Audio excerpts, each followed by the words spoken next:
ఇప్పటికీ ఆర్టీసీ అనే సంస్థ లాస్ లో ఉందనేసి కూడా ఇప్పుడున్న ప్రభుత్వం చెప్పుకుంటూ వస్తుంది, ఏదైతే ఫ్రీ బస్ స్కీమ్ తేవడం వల్ల. ఏం చెప్తారు?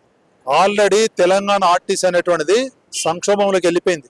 మ్యాన్ పవర్ మొత్తం తగ్గించేశారు. ఏపీఎస్ఆర్టీసీ నుంచి టీజీఎస్ఆర్టీసీ డివైడ్ అయ్యేటప్పుడు 62,000 మంది ఎంప్లాయీస్ ఆంధ్రాకు పోతే 58,000 మంది కార్మికులు తెలంగాణకు వచ్చారు. ఇవాళ 58,000 మంది 39,000 పడిపోయారు. 19,000 మంది కార్మికులు తగ్గిపోయారు. అంటే చనిపోవచ్చు, రిటైర్మెంట్ అయితే వాళ్ళ ప్లేస్ లో మళ్ళీ స్టాఫ్ లేదు. అక్కడ మాత్రం 62,000 మంది అట్లున్నారు. మరి దాన్ని చూసి నేర్చుకోవాలి కదా.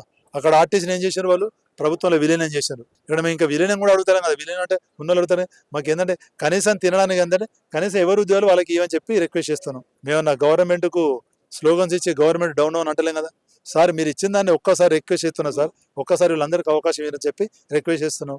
మీరు ఎలక్షన్లో మేనిఫెస్టో పెట్టారు, చాలా మంది మాట్లాడారు. కాబట్టి మీడియా ద్వారానన్నా ఇది ఇటు ఎండి సార్ కానీ లేకపోతే అటు కన్సర్న్ రవాణా శాఖ మంత్రి వారు కానీ ముఖ్యమంత్రి గారు అని అర్థం చేసుకొని వీళ్ళందరికంటే తెలంగాణ రాష్ట్రం ఉన్నట్లే ప్రజలే కాబట్టి దయచేసి వీళ్ళందరినీ ఒకసారి రిజిస్టర్ చేయాలని చెప్పి ఈ సందర్భంగా నేను రిక్వెస్ట్ చేస్తున్నాను.